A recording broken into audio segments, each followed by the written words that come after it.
그 앞서 말한 발표에 이어서 그거와 관련된 사례를 이제 얘기를 해볼 건데, 사실 이게 그 시뮬레이션, 그러니까 저는 이제 재현이라고 표현을 할게요. 이 재현 건축 같은 경우에는 사실 어떤 그 새로 복원된 건물에 대한 건축적 가치에 대해서 얘기하기보다는 어떤 이론적인 담론들이 더 많이 들어있어서 어, 이제 건물에 대해서는 얘기를 할 게 많이 없고 그 뒤에 이것에 대해서 학자들이 생각하는 그런 담론들의 과정에 대해서 많이 이야기를 할 예정입니다. 네. 제가 이번에 발표할 사례는 괴테하우스고 현재는 그 박물관으로 이용되고 있습니다. 네. 앞서 말했듯이 괴테하우스는 그 실제로 괴테가 태어난 집이고 괴테 아버지 그리고 괴테의 그 윗세대 할머니 할아버지 때부터 살아왔던 그런 집이고 크게 지금 여기 연역을 보면은 네 개가 있는데 저희가 이번에 어, 그 보게 될 사례 같은 경우에는 이 맨 뒤에 있는 가장 최근에 복원된 사례를 가지고 이야기를 해볼 거고요. 그 이거를 이제 담당한 건축가 같은 경우에는 테오 켈러라는 건축가가 어, 이 집의 건설 감독을 맡았고 그 건축주 같은 경우에는 그 자유독일 문화재단이라는 곳에서 수주를 맡겼습니다. 괴테 생가 같은 경우에는 지금 이제 지도에서 보시다시피 그 프랑크푸르트에 있고 지금 보면 이 마인강과 프랑크푸르트 중앙역에서 크게 멀지 않은 위치에 현재 있습니다.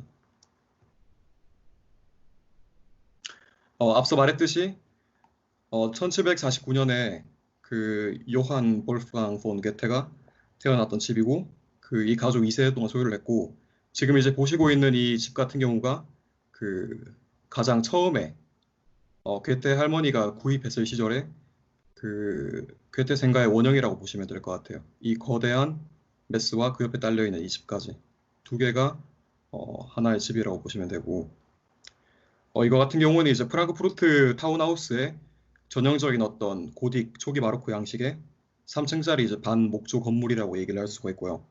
또 이제 전면 외관이 박공 지붕인 게 특징이고 그 이런 좁은 지붕창이 또 특징이라고 볼 수 있습니다. 뭐 간단하게 그 아까 네 번의 그 개축 과정에 대해서 뭐 좀 나열을 하자면은 할머니가 아까 앞서 말한 이 주택 두 채를 구입을 했고 1755년 전에 그 다음에 이제 1755년에 괴테의 아버지가 이 원래 두 가지 매스로 분할되어 있던 이 집을 새로 완전 리노베이션을 하게 됩니다. 그래서 지금 이러한 형태의 집으로 형성이 됐고 이렇게 운바운하면서 외관의 장식들을 좀 제한을 시켰고 또 내부에는 이러한 이제 정교하게 디자인된 계단 그리고 또 새로 이제 창문들을 개축하게 되었습니다. 그리고 이제 괴테의 아버지가 사망한 후에 어머니가 이 집을 팔았다고 해요. 그래서 팔고 다른 곳으로 간 동안 1863년까지 건축 소유주가 몇 번 바뀌었고 그 사이에 디자인도 여러 번 바뀌었다고 하는데 아쉽게도 그 사이의 자료들은 제가 찾지를 못했습니다.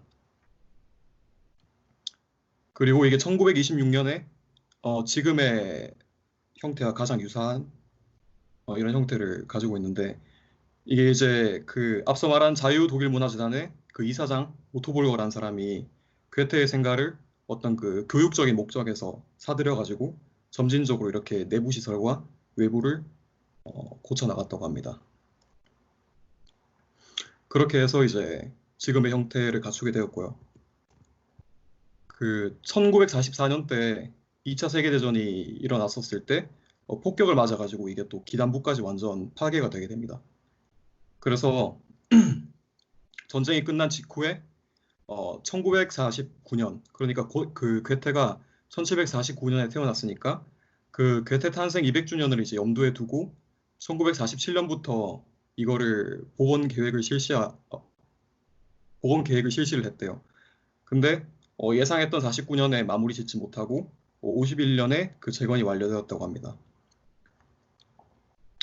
그리고 이제 또 아까 그 처음에 말했듯이 이거를 담당한 건축가 같은 경우에는 이제 테오 켈러라는 건축가가 이 건물의 건설 감독을 담당했고요. 이제 이렇게 지어진 건물을 보면 사실 무너지기 전과 거의 완전 그 똑같이 재현했다고 봐도 무방할 정도로 완전 똑같이 이제 건물을 재현시켰는데 이것이 가능했던 이유가 그 이 당시에 집과 관련된 정보들이 아주 문서화가 엄청 잘 돼 있었고 또 도면 또한 보존이 잘 돼 있었다고 해요. 그리고 이제 내부에 있는 집기나 가구들 같은 경우에도 전쟁 전에 그 폭격 전에 미리 다른 곳으로 옮겨놨었기 때문에 또 이것들을 또 그대로 보존하는 것이 가능했다고 얘기를 하고요. 그리고 이제 뭐 새로 지으면서 달라졌다고 얘기할 수 있는 거는 이제 보이지 않는 구조부, 특히 뭐 대들보 같은 경우에는 이제 강철 대들보로 보강을 해서 어떤 목조 구조의 한계를 약간 보완하는 식으로 정도만 했다고 합니다. 그리고 또 이제 부서진 잔해들 중에 쓸만한 것들은 그 첫째 층에 재사용을 했다고 하고요. 그래서 이런 식으로 그 새로 재현된 건물이 전의 건물과 시각적으로 정말 봐도 구별이 불가할 정도로 똑같이 만들었다고 합니다. 지금 이제 보이는 게 가장 최근에 만든 지금 이 오른쪽 책상에 괴테가 앉아가지고 그 유명한 파우스트 그리고 젊은 베르테르의 슬픔 등을 여기서 앉아가지고 썼다고 하네요. 그래서 이 가구의 위치라든지 어떤 이 내부의 벽 색상 또 이제 바닥까지 전에 있던 건물을 그대로 시뮬레이션 했다고 이야기를 합니다. 그래서 건물에 대한 설명은 이까지고요. 당시 이제 이 건물을 막 짓기 시작했을 때 학자들의 일부가 이제 전쟁 이후에 독일의 이런 어떤 역사적 가치를 지닌 건물들의 재현, 그러니까 시뮬레이션이 게시트펠숑, 그러니까 역사 왜곡이라고 막 주장을 했습니다. 일부에서. 그래서 여기에 대해서 어떤 이러한 시뮬레이션에 대한 지지자들과 반대자들의 의견이 좀 첨예하게 대립을 했는데 그 사람들의 이야기를 보면서 한번 이야기를 해보도록 하겠습니다. 당시에 이 자유 독일 문화재단 회장인 게오르그 하트만이 그 괴테하우스의 개막 연설에서 다음과 같이 얘기를 했습니다. 독일에서 진정한 인류의 숭배를 받을 만한 장소는 바로 우리가 서 있는 땅 그뿐이다. 비록 건물의 일부가 오래된 돌, 형태 색으로 이루어져 있을지라도 우리는 그것을 단지 오래된 치수의 조화로 받아들여야 한다. 이게 말이 되게 어려운데 제가 받아들였을 때는 그 건물의 형태가 어떤 식으로 재현됐든 간에 현재 내가 밟고 있고 내가 어떤 것을 느끼는지가 중요하다. 뭐 이 정도로 저는 받아들였거든요. 그러면서 첨언을 한 게 이 건축물들은 우리의 생각보다 훨씬 더 현명하며 이렇게 똑같이 재현을 한다고 해도 그 상징적인 가치는 사라지는 게 아니고 계속 보유된다고 이야기를 했습니다. 여기 알로이스 리글은 이거에 대한 반박으로 건축물의 치수, 형태, 색상은 어떤 기념비적 가치를 만들어내지 않고 왜냐하면 이 기념비라는 거는 그 물질의 어떤 고유한 본질과 연결이 되어 있기 때문에 아까 앞서 가연 누나가 이야기한 그거를 신화적인 가치라고 하나요.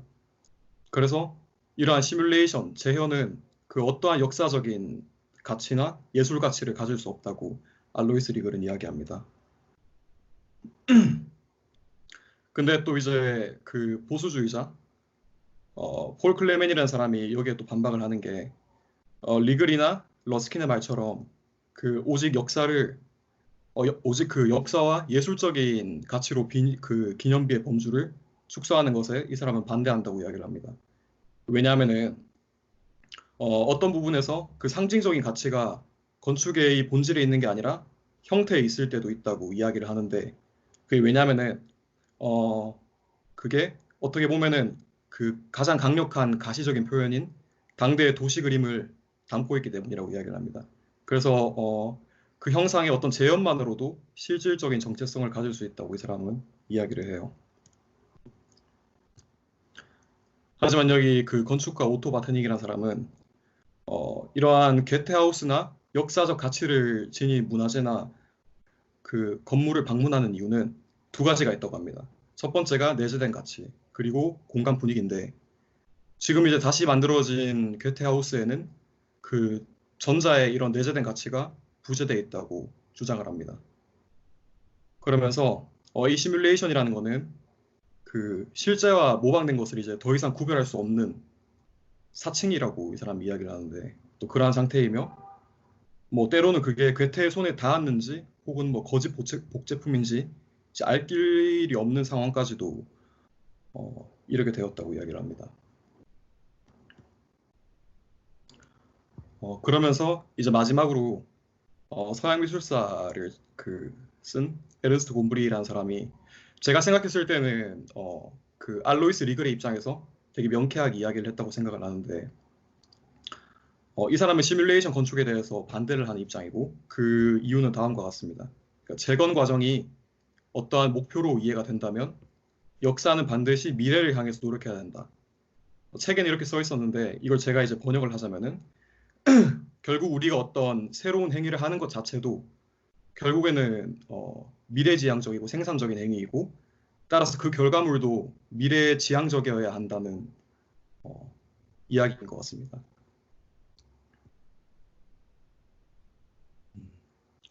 그리고 이제 슈툼이 마지막으로 그 문화재 보호가 틸만 브로이어라는 사람이 했던 말을 인용함으로써 이 단어를 끝내게 되는데 시뮬레이션 역시 그러니까 현대적인 현상으로 인정해야 한다. 그러니까 시뮬레이션이라는 것 자체를 부정하는 건 아니지만 그것이 이제 기념비적인 가치로 간주되어서는 안 되고 오직 유적의 가치만을 지니게 될 것이라고 이야기를 하면서 이 단원을 마치게 됩니다.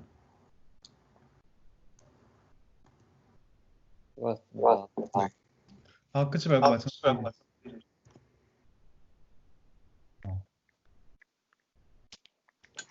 수고하셨어요. 사례가 좀 다른 사람들의 그 시뮬레이션 아니면 재건에 대한 그거를 보니까 좀 더 이해가 되는 것 같아요. 저는 제가 해서 그런지 몰라도.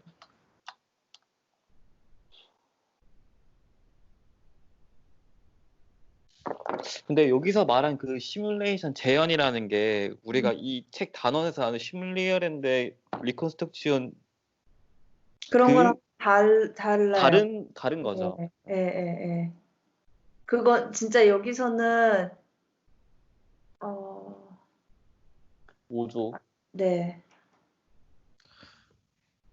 그러니까 사실 복원하는 거는 똑같은데 목적이 좀 다른 것 같아요. 그러니까 이거는 시뮬라시움을 한 거는 이걸 완전히 현실을 좀 그러니까 뭐라 그러냐 바꾸기 위해서 그러니까 대체하는 성향이 있어서 그래서 이 괴테하우스를 보여주려고 굳이 이렇게 뭔가 이렇게 그런 목적을 가지고 이제 지어가지고 시뮬라시움 뭐라 그러냐 우리 마지막 단원 그 히스토리스 시뮬라시움이라고 이제 한 것 같다고 저는 이해를 했어요. 그래서 사실 뭐 이 괴테하우스 이런 단순 보고만 보면은 그냥 앞에 우리가 했던 다른 사례들이랑도 뭐 얼마든지 이을 수 있는데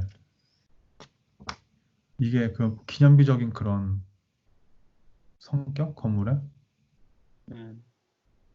마지막 페이지 좀 보여줄래? 승엽아. 마지막이요.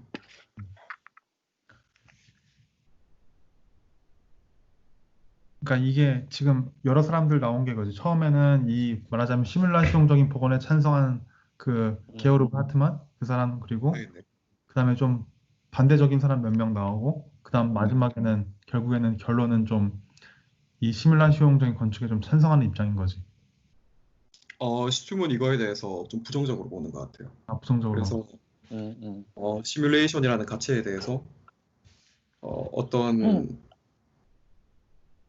그 기념비적인 가치로 뭔가 의미가 있는 게 아니고 음, 그냥 단지 그냥 유적의 가치로서 뭐 옛날의 모습을 그냥 재현했을 뿐이다. 그러니까 그 안에 뭐 특별한 가치는 없다. 이런 식으로 음. 이야기하고 있어요. 그 안에서는.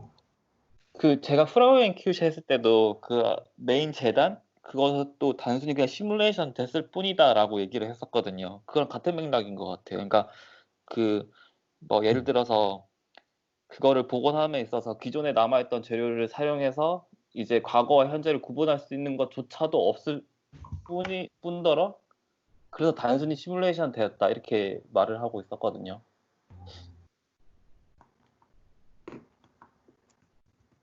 다들 이런 진정성은 어떻게 생각하세요, 다들? 그러니까 말하자면 진정성 문제잖아요, 또. 네, 그렇죠. 네. 유적의 그런, 아까 그 두 개 뭐였지? 뭐 전자, 후자 얘기한 거? 근데 후자는 어디 갔나? 그거 말한 사람. 아, 리글이었나? 건축가였던 것 같은데. 리글 아, 아니었고 버튼이 그 가, 베냐민 아니었나? 여기 바트닝. 내재된 가치와 공간 분위기 이렇게 했는데, 아무튼 가치에서는 진정성을 좀 봐서, 그때 진짜 괴테가 만졌던 책상, 막 이런 거를 그, 네네. 뭔가 생각하는 거고, 공간 분위기는 그거에 대한 지금 시뮬레이션적인 이런 건데, 맞아요. 전자가 지금 빠져 있다고 이제 하는 건데, 저는 개인적으로 이 건축 공부하면서 여기서 그 문화재 보존과 다니면서 그런 막 그리스 건축 이런 거 막 같이 공부했는데 사실 굉장히 회의감 많이 느꼈어요. 그 음, 진정성에 대해서. 음, 근데 보다가 아까 그 게오르그 하트만 그 사람 글을 보고 약간 속이 좀 뚫리는 느낌? 음, 이 사람 세 문장 이게 다 한마디 한마디가 내가 좀 마음속에 좀 품고 있던 그런 문화에서 있던 불만들 이런 것들을 음, 얘기 딱 하는 게 음, 그 무슨 말인지 알 것 같아요. 그 책 중에 한번 더 설명해 주세요. 어떤 부분에 있어서 그게 그 그러니까 예를 들어서 좀 맞는지 모르겠는데 그 옛날에 학교 다닐 때 그 유명했던 책이 죽음이란 무엇인가인가? 실리 케이건 그 데스라고 영어 제목은 돼 있는데 굉장히 그게 유명한 책이었어요. 뭐냐면은 죽음에 관하여 아무튼 쓴 책인데 죽음이란 뭔가 진짜 이 사람이 예일대 철학과 교수인데 저는 아무튼 교회를 다니고 뭐 이렇게 했으니까 그럼 뭐 뭐라 그러지? 영혼 뭐 이런 것들을 천사 이런 것들을 이제 뭐 많이 들었는데 사실 나는 좀 거기에 대해서 뭔가 뭐 마음속으로 뭔가 있었거든요. 그게 왜 그러지? 뭔가 근데 이 사람은 인간의 그냥 말 그대로 부르는 용어가 있는데 무슨 인간을 물리적으로 뜯어보는 그런 사람이에요. 그러니까 인간은 그냥 단순히 이 살과 피와 그냥 이런 뼈, 근육 이런 거의 조합 이런 거다.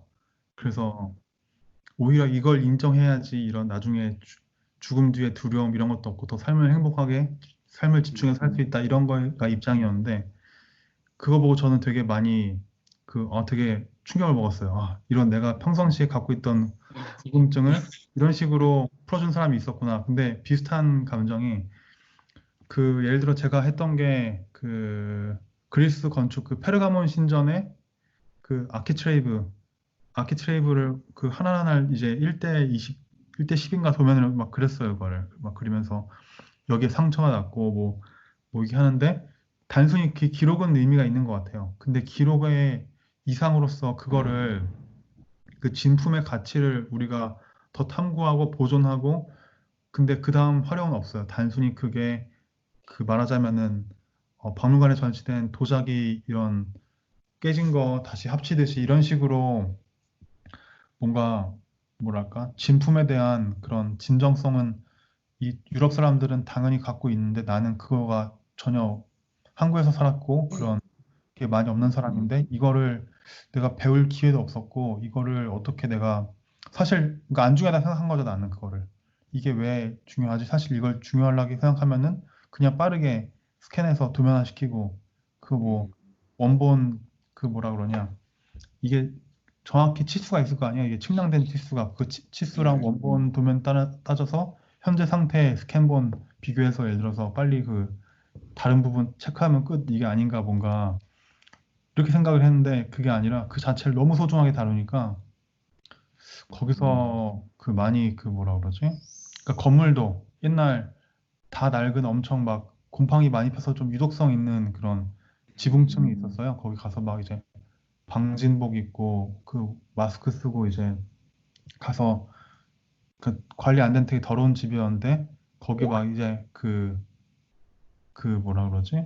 거기 막 다 실 하나하나씩 하고 이게 어떻게 뭐 바뀌었고 이거 뭐 이게 1700년도에 지어진 집인데 1800년도쯤에 다시 이 창문을 살짝 틀어서 그게 뭔가 그 뭐지 옮긴 흔적들 조사하고 이게 되게 그러니까 근본적으로 전 이해가 안 됐어요. 근데 이 사람 말하는 두 번째 문장이 건물은 돌 형태 색으로 이루어졌다.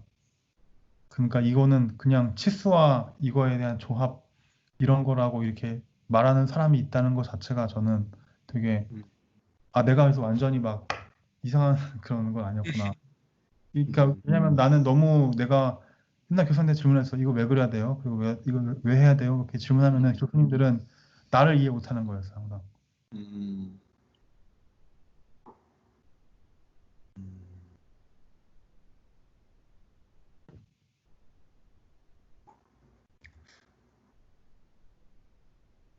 그래서 지금 일본 연구가 많이 되고 있으니까 그때 했던 이세신궁도 지금 이렇게 한 꼭지로 이렇게 다루고 있는 거지. 이 사람들은 진짜 그 원래 그 뭐냐 나무를 그렇게 부시는 거를 굉장히 일본에 대한 그런 이해도나 일본에 대한 일본 문화에 대한 인정이 없다면은 진짜 아마 이쪽 사람들은 이해를 못할 것 같아요. 저는.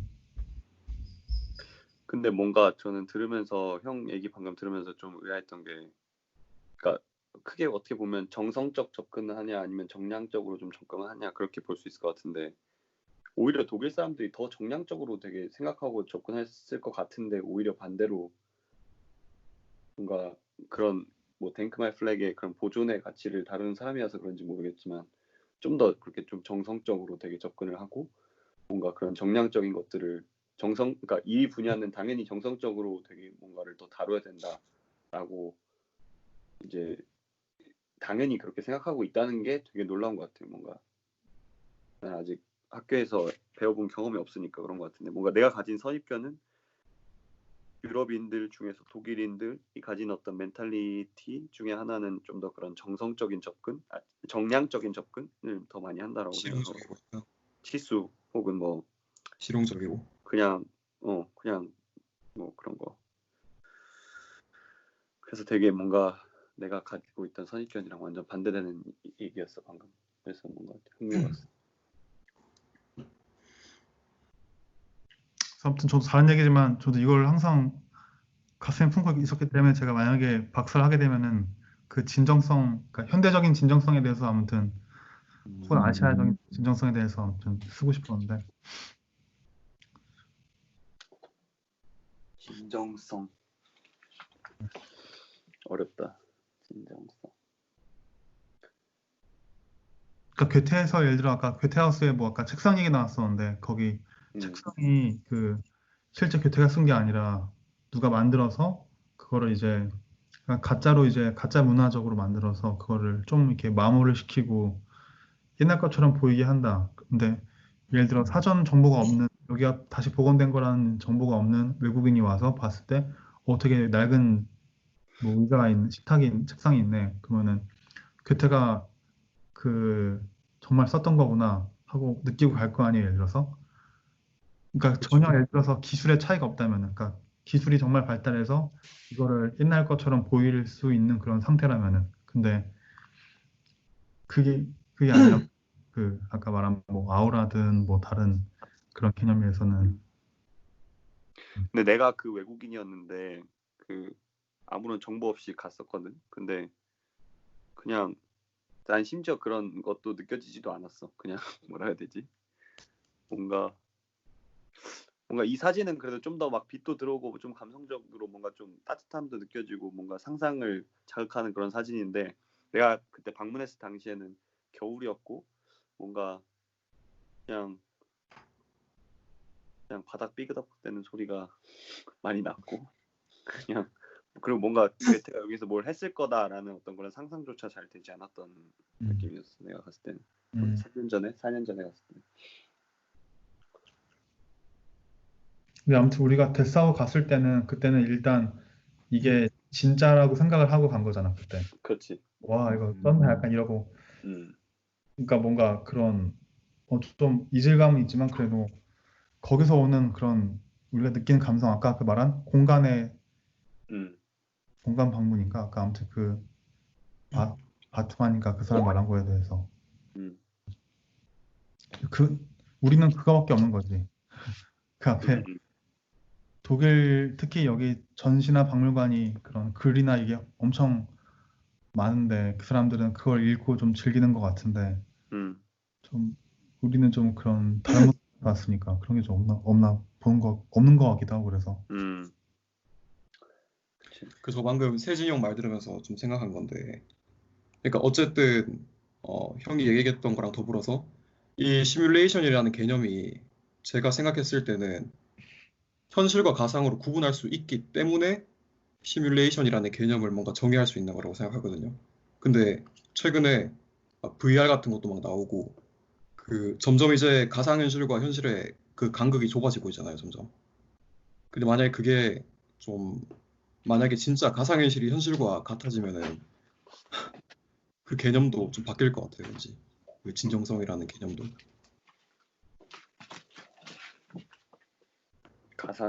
가상과 현실이 간극이 좀 좁아진다고? 그러니까 우리가 가상현실이라고 얘기할 수 있는 것도 지금 VR이 아무리 현실이랑 비슷하다고 해도 좀 어설프잖아. 어쨌든 그게 그치. 가짜라는 걸 우리가 알고 있잖아. 그치. 근데 만약에 그게 진짜 현실처럼 만약 구현이 된다면은 그 진정성에 대한 개념도 뭔가 새로 정의될 것 같아. 예를 들어서 그렇지. 아까 아예 뿌리가 흔들리니까. 아까 이 세진이 형이 얘기했던 이 테이블 같은 경우에도 진짜 만약에 그러니까 어설프게 괴테 책상처럼 흉내를 낸다면은 뭔가 되게 말도 안 되는 행동이겠지만은 만약에 그걸 진짜 똑같이 그때 책상처럼 재현을 할 수 있다면은 또 그 개념은 달라질 수 있을 것 같기도 하고.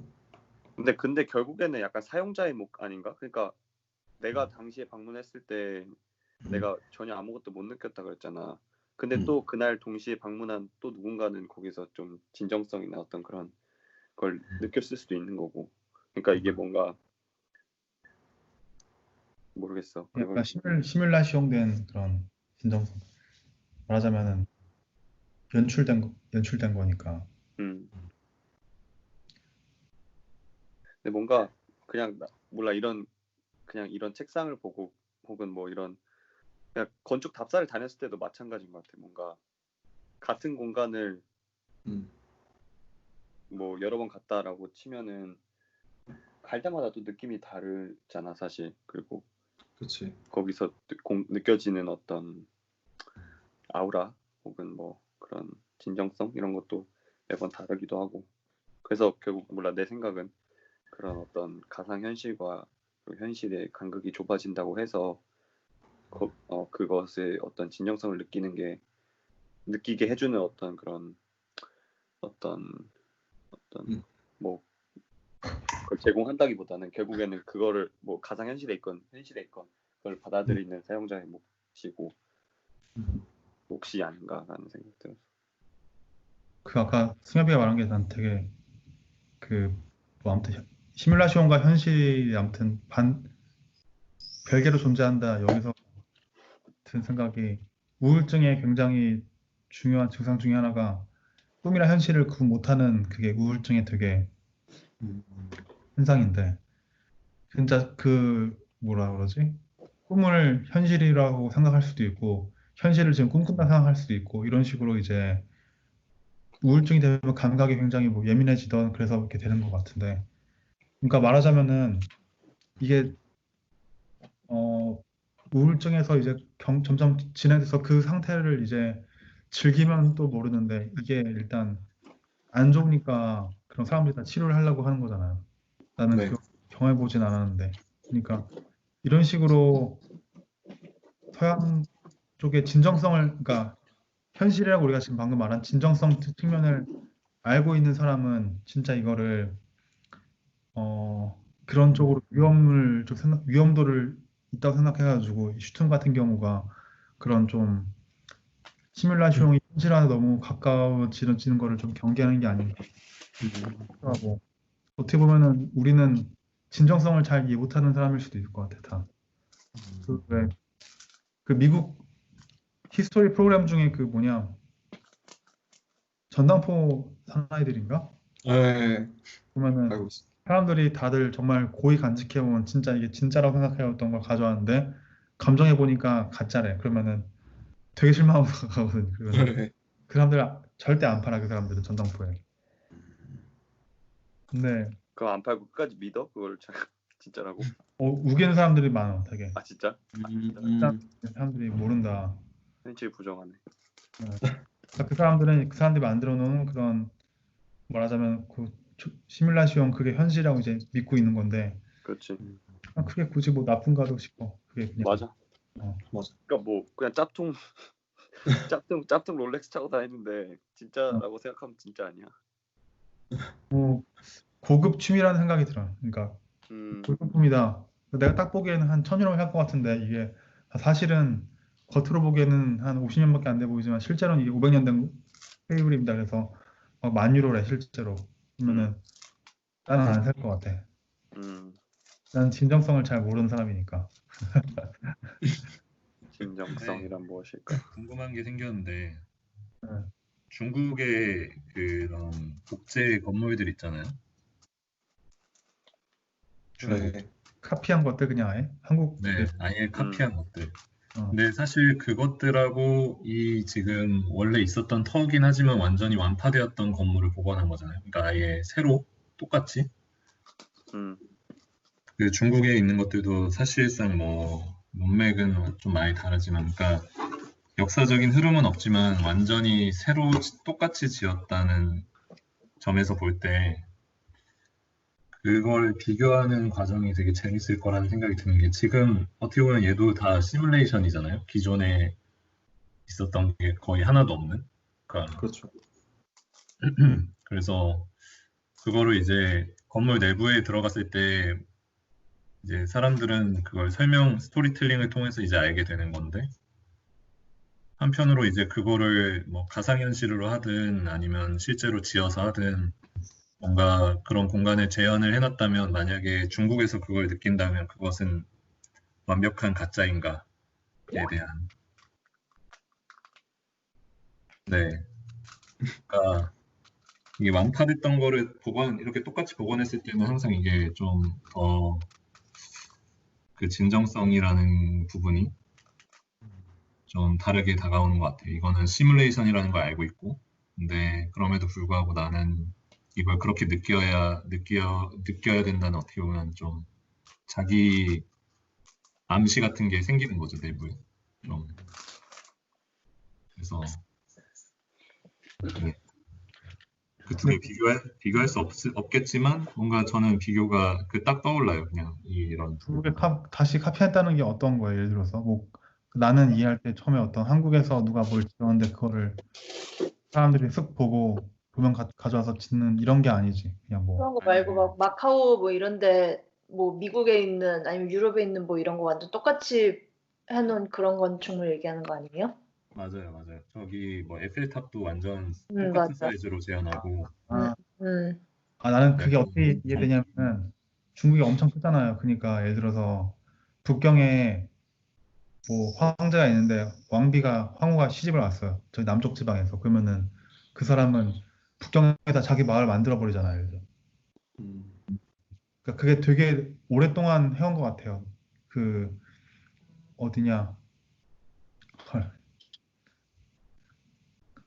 그 뭐야? 아무튼 거기 소주가 이제 중국에 있는 베네치아처럼 이제 운하 있는 마을인데 그런 것도 다른 지역에다가 그 서태후가 거기 나왔나? 거기 출신인가? 그래가지고 그거를 똑같이 복제에다가 다른 데다 만들어 놓고 그 썸머 팰리스도 그것도 이제 자기가 옛날에 있던 고향 생각하면서 그거 따라서 만들고 했는데 그 전통이 그리고 또 심지어 뭐 지금 중국에는 소수민족 많으니까 북경 근처에 있는 소수민족 마을 민속촌들이 이렇게 지성촌이 아니라 뭐라 하지?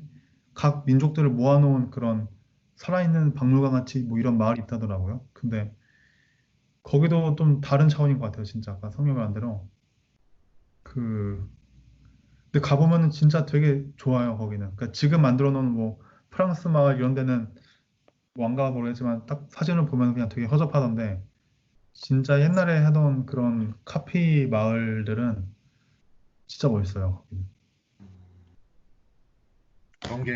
그런 게 혹시 시간이 가면 뭔가 진정성이 생길까요? 그러니까 진정성이 뭔지 모르겠어 나는. 이게 첫 단추를 잘못 끼웠기 때문에 그냥 진정성이 될 수 없는 건지 그냥 아니면 단순히 세월이 지나면서 그 오래된 그런 재료 자체에서 뿜어져 나오는 그런 건지 잘 모르겠어요. 뭔지. 근데 그게 어쨌든 다른 어딘가에 그 원형이 존재하는 거잖아요. 그래서 시간이 낡고 그 뭔가 역사적 혀나 때가 그 복제된 거에도 묻어나긴 하겠지만, 그 다른 원형이 어딘가에 존재한다는 이유만으로 그걸 진정성이 생겼다라고 볼 수 없을 것 같아요. 왜냐면 진정성은 그 원형에 계속 있으니까. 음, 어쨌든 찐은 일종의 아니니까. 만약에 그런 건축물들이 모여 있는 공간 그런 뭔가 도시 컨텍스트적인 면이 새로운 오리지널이 될 수도 있잖아요. 그러니까 일종의 뭔가 아예 아까 새로운 개념으로서. 네. 그래서 뭐 그거는 뭐 다른 문제긴 하겠지만 뭔가 네. 근데 가연 말을 들어보면 그러니까 원형을 카피했다는 게 명확했다면 그건 진정성이 뭔가 그 두 번째 복제품에 주기는 좀 쉽지 않겠네요. 완벽하게 따라했다면. 네, 근데 제 의견은 그렇게. 근데 그 뭐라 그러지?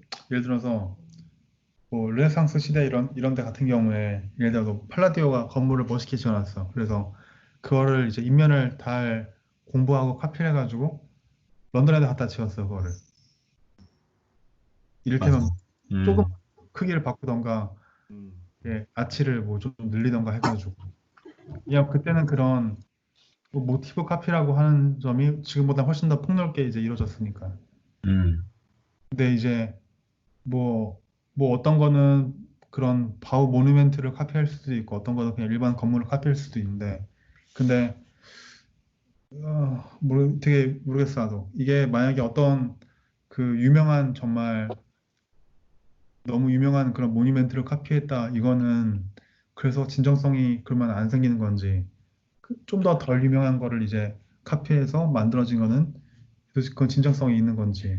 근데 카피라는 말 자체가 이미 진정성에서 배제되는 개념 아닌가? 그러니까 내가 이해하고 있는 진정성의 개념은 그렇거든. 그냥 진짜 그 오리지널리티가 진짜 그 오리지널 맞아. 오리지널리티를 말하는 거고 그것을 뭐 변형을 하거나 복제를 하거나 똑같이 만들어내거나 그러니까 뭐 그런 과정들을 거친다는 것 자체가 이미 난 배제되는 개념이라고 생각이 들거든. 그래서 근데 그 번역의 개념에서 원본하고 원본과 진정성. 번역의 개념으로 보면 또 그게 단순히 그렇게 안 될 수도 있다는 생각이 들어요.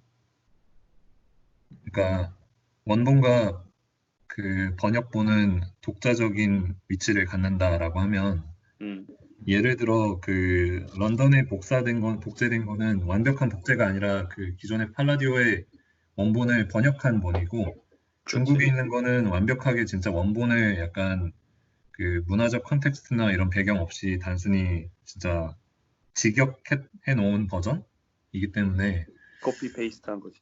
네, 그래서 런던에 있는 거는 어떻게 보면 문화적 맥락으로 설명이 가능할 수 있다고 생각도 되고 같은 문화권이라고 볼 수 있는 유럽 문화권 안에서 이루어졌는데 중국의 카피는 그런 고민이 없었던 것 같아요. 그냥 뭔가 근데 내 굳이 말은 그런 고민을 하건 안 하건의 문제라기보다는 그냥 어쨌든 그 그 진정성의 의미를 둘 다 잃어버린 거지. 어쨌든 뭐 런던에 만약에 지은 경우에는 뭐 수많은 역사적 고증을 거쳐서 그거를 재해석하고 뭐 더 좋게 해석하고 혹은 현대적으로 더 해석을 했다고 하면 그건 그 자체로 그 새로운 어떤 그 진정성의 가치를 갖게 되는 거지.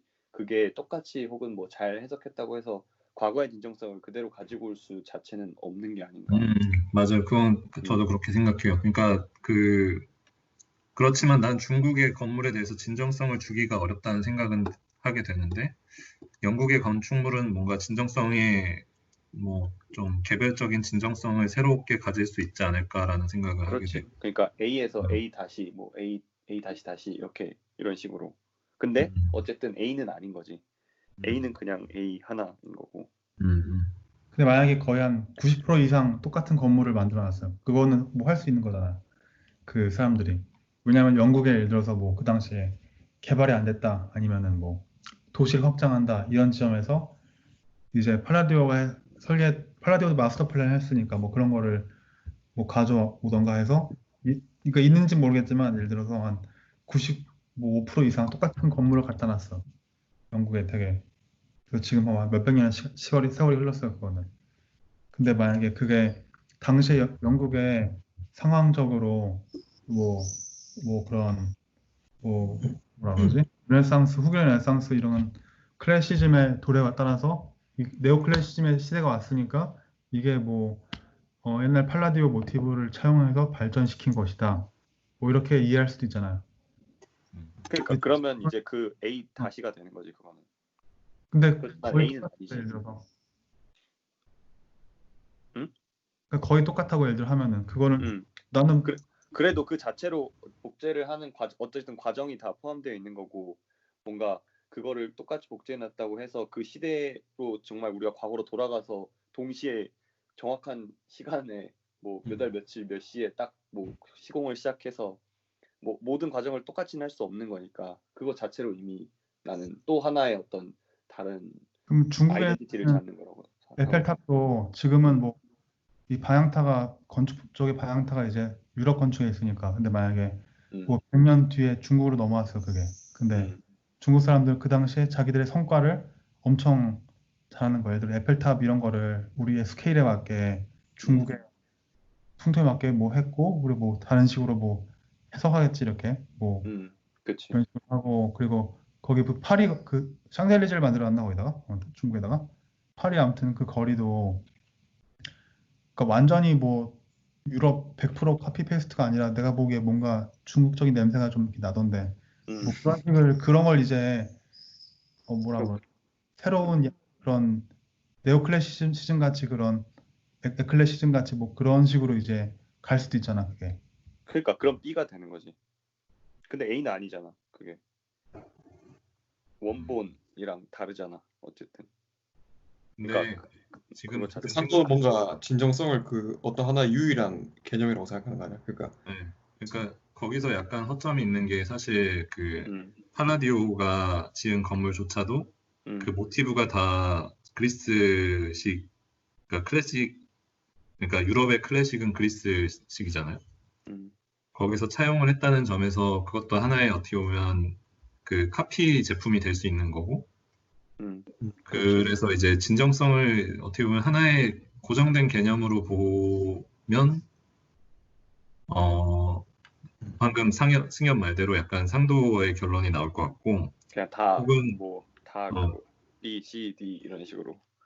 하지만 진정성의 개념이 좀 더 확장을 시킬 수 있는 좀 더 유연한 개념으로 본다면 좀 다르게 방금 그 세진이 한 이야기처럼 해석될 수도 있을 것 같아요. 그러니까 되게 그 요소의 단위로 들어간다면, 그러니까 딱 형태가 아니라 그런 진정성이 뭐 왜 생기는가에 대해서 요소들을 생각해보면 예를 들어 방금 생각든 거는 베를린에 있는 그리스식 혹은 클래식하다는 그 건축물들이 진정성을 가지나? 그럼? 그거는 일종의 독일식 카피인데?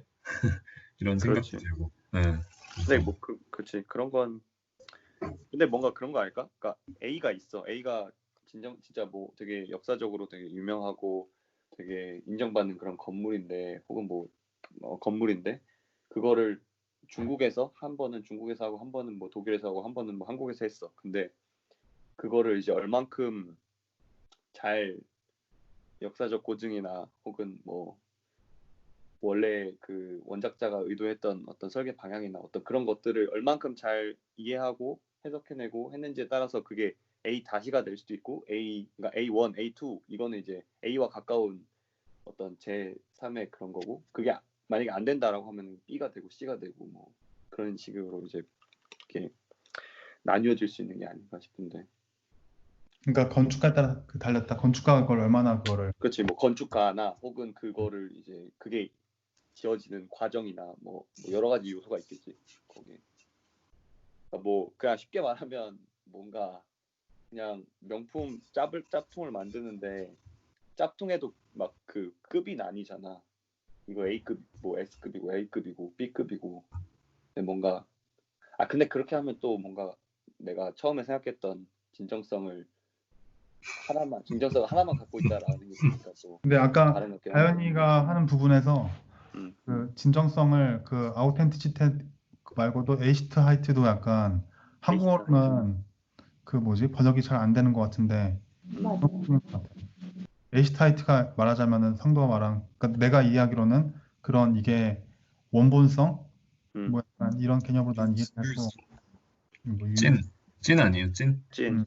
근데 아우텐티티도 약간 말하자면 좀 물리적인 그런 부분에서는 나는 이해하고 있었거든.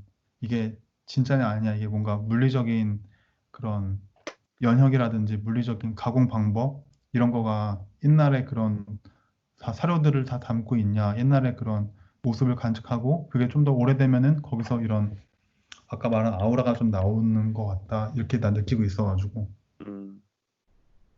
그 팔라디오도 근데 사실은 나도 이번 학기 그 뭐지 지난 학기에 팔라디오 논문 쓰면서 읽어보니까 사실은 그렇게 처음부터 막 엄청 막 대단한 이론이 있는 게 아니라 그냥 우연히 로마에 여행 갔는데 거기에 뭐 그리스식 신전이 남아 있으니까 왜냐면은 원래 거기 그리스식 신전이 많았는데 그 중세시대 거치면서 다 그걸 많이 부셨는데 그중에 남아있는 몇몇 건물이 관공서론과 쓰이고 있어가지고 관공서로인데 쓰이던 게 이제 주거로 쓰이고 있는 거야. 그런 그리스식 건물이. 근데 이거 좀 개쩌는데 약간 이래가지고 그래가지고 그 그리스식 건물을 집에다 쓰는 게 멋있다는 거를 알고 그걸 단순히 그냥 따온 거거든 처음에 시작은 거를. 뭐 나중에는 좀 더 공간적이나 이런 배치적인 발전이 자기가 스스로 있었지만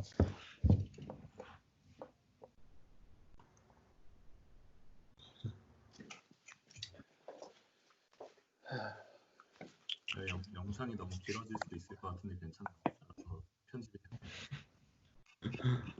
근데 이거 올리는 게 너무 시간이 많이 걸려. 한번 끊어야 될 것 같기도 하고. 괜찮아?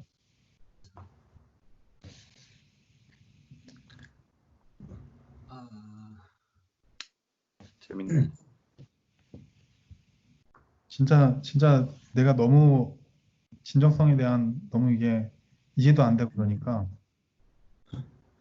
사실 많은 진정성 말한 사람들도 그냥 진정성을 다 뭔가 서로 인정하고 그냥 넘어가는 듯한 느낌이고 이게 뭔지 막 파질 않.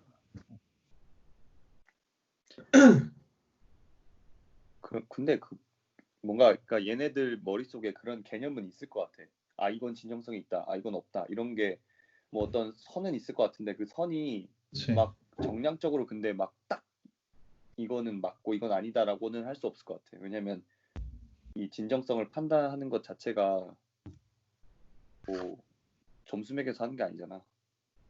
그렇기 때문에 그러니까 이제 모호한 거야. 모호한 거 같아. 그러니까 그리고 나는 좀 이게 서양적인 좀 너무 좀 개념에도 많이 느꼈어. 진정성을. 너무 서구 중심적인 그런 개념이라고. 지난번에 얘기했잖아요. 그래서 동양에서는 사실 그 얘네가 생각하는 개념의 진정성이 언어가 존재하지도 않고 그냥 어느 정도 비슷한 개념을 차용하는 것 정도밖에 안 된다 이렇게. 근데 내가 그거 보고 그 다른 책을 빌렸거든. 그런 그 뭐지? 이세신궁 이런 쪽에 관한 책을 에테아에서 출판한 건데 그것도 심지어 또 진정성을 붙였더라고 타이틀을. 렐리기 외제, 그러니까 종교적인 진정성이라고 또 붙여. 렐리기 외제 아니라 리투엘렌가? 아무튼 그 이세신궁도 또 진정성을 어떻게 또 만들어서 붙여가지고 그걸 또 이제 그 개념을 또 거기다 확장을 또 시키는 거야. 그래서 아예 없다고는 안 하는 것 같아, 진짜. 예전에 발표했던 것도 아예 없다고는 아니지 않았나? 진정성이라는 단어가 없다? 근데 그 예를 들어 이세신궁의 진정성이 있냐 없냐 이렇게 말해줄. 근데 이세신궁 자체에서는 그 건물의 진정성이 있다 없다라고 아예 하지 않았고, 이거는 의식적으로 재건되기 때문에 진정성의 논의가 이 건물에는 아예 적용을 할 수 없다, 이런 식으로 얘기를 했어요. 그렇구만. 다들 나갔네. 음. 어느새 네, 우리 4명만 남았어.